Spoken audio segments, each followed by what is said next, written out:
16 বছরের নির্যাতন, জেল, জরিমানা, রিমান্ড, মাইর, কারে কো? এটা আসিফ সাহেব জানে। কিন্তু এত কষ্ট ভোগের পর, এত প্রতীক্ষার পর এখন বাকস্বাধীনতা ফিরে আসছে, কিন্তু দেখা যাচ্ছে বাকস্বাধীনতা এখন নাই। আমলিক সরকারের চেয়ে ধুলো মারা বাড়ি গেছে ভাইজান। আমি একটু চেয়ারম্যানকে আসেন, এত রিকোয়েস্ট করছি, আফসাইড হচ্ছি ভাই, আমি অভাব আছি, আমি কষ্ট আছি। সোগা মানুষের কাম করে একখান গাই, সোগা মানুষ অন্তত এক মাদান করা হাত গায়ে মারি দিতে তোরা কোনো দিকে জানিস, উপরে লেভেলে জানিস কেন করছে।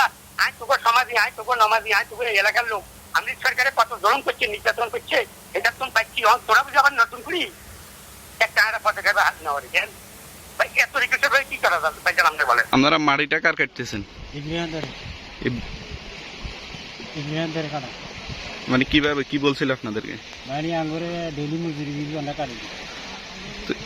নদীর গুলোতে যে কাটতেছেন, এখন নদীর কোনো সমস্যা হচ্ছে না?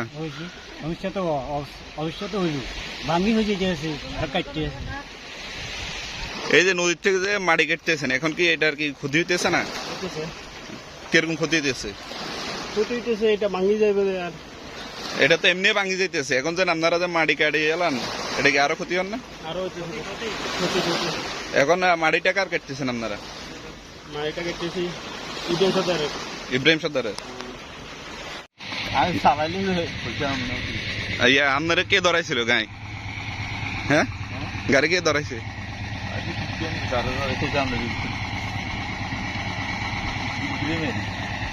ইব্রাহিম। কত করে ধরাইছে এক গাড়ি?